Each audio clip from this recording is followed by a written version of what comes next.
안녕하세요. 그네버 타임입니다.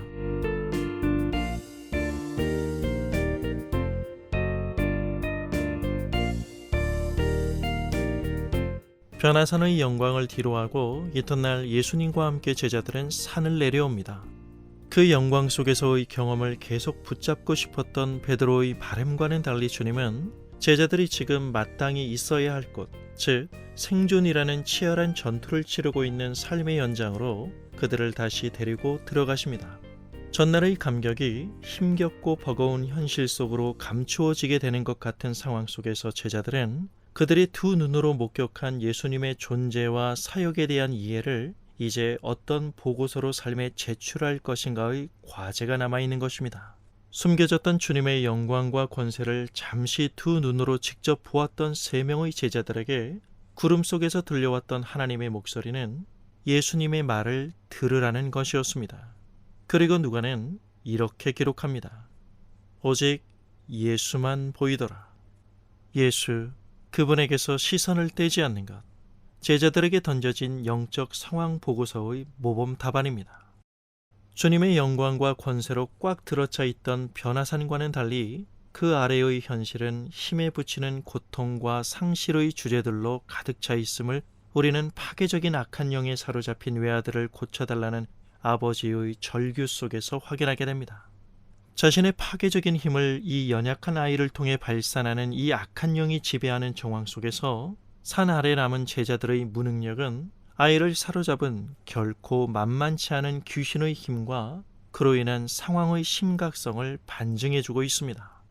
우리가 잘 알다시피 누가복음 9장 초반을 지배했던 내러티브는 예수님에게서 권위를 위임받은 제자들의 능력 만땅인 전도 활동이었습니다.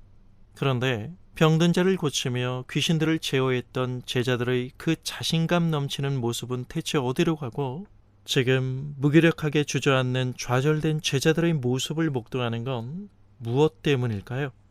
소리를 지르는 가운데 고꾸라지며 몸을 상하는 아이의 모습을 지켜보며 제자들은 9장 초반의 슈퍼맨 같았던 자신들의 활약을 재현해 볼 수 있는 좋은 기회라고 생각했는지도 모르죠. 상황이 이쯤 되면 우리가 나서야겠군. 그런데 결과는 파괴적인 악한 영의 괴력 앞에 제자들의 명령은 묵살된 목소리가 되고 맙니다. 예수님의 제자들의 체면이 말이 아닙니다. 마가복음에 보면 제자들과 변론하고 있는 서기관들을 보게 됩니다. 예수님을 스토커처럼 따라다니며 그분의 존재와 사역에 늘 딴죽을 걸며 회방하는 사람들이죠.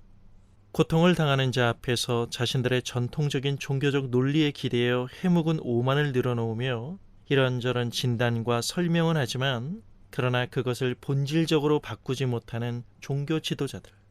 예수님 그분의 제자가 되어서도 한 가족의 고통과 역경 앞에 더 무기력하여 한결 더 심한 실망을 주고 있는 제자들. 그리고 조롱하는 무리들을 향하여 예수님은 분노하십니다. 믿음이 없고 삐뚤어진 세대요. 예수님의 명령에 귀신은 굴복하며 쫓겨나갑니다. 어두운 그림자 안에 살던 한 가족에게 빛이 비춰집니다. 누가복음에는 나오지 않지만 마태복음과 마가복음에는 이 사건 후에 제자들이 조용히 예수님께 찾아와 이렇게 묻습니다. 예수님, 아니 우리는 왜 그 귀신을 쫓아내지 못한 건가요?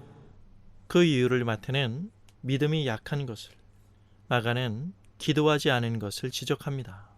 그럼 이 둘을 종합해 본다면 믿음으로 기도하지 않았기 때문입니다. 우리의 실수는 주님의 능력을 기술적인 문제로 취급한다는 점입니다. 제가 몇 번 말씀드린 적이 있지만 믿음은 누가 잘하나의 문제가 아니라 의존성의 문제입니다. 누가 더 주님 앞에 자신을 내려놓고 그분을 의지하는가의 싸움입니다. 주님이 우리에게 주시는 능력은 어떤 에너지와 같은 무형의 형태로 인간 안에 담지되는 그 어떤 파워가 아닙니다. 또한 기도의 축적으로 얻을 수 있는 능력도 아님을 유념할 필요가 있습니다. 이 능력의 진실성을 우리는 오직 주님과의 바른 관계 속에서만 경험하게 됩니다.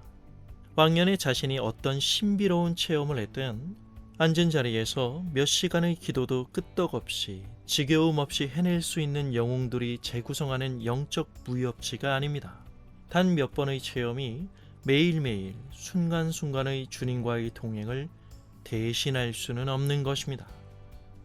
지금 아우성과 신음, 조화되지 않는 소리들로 인하여 혼잡한 이 순간순간의 삶의 자리에서 내가 갖는 주님과의 관계의 질, 즉 나는 주님을 누구로 이해하고 있으며 그분은 어떻게 일하시는가의 바른 신학과 신앙 위에서 주님을 따를 때 내가 호흡하고 있는 이 삶의 현장에서 드리는 우리의 기도는 그만큼 주님께 호소력을 더하게 됩니다.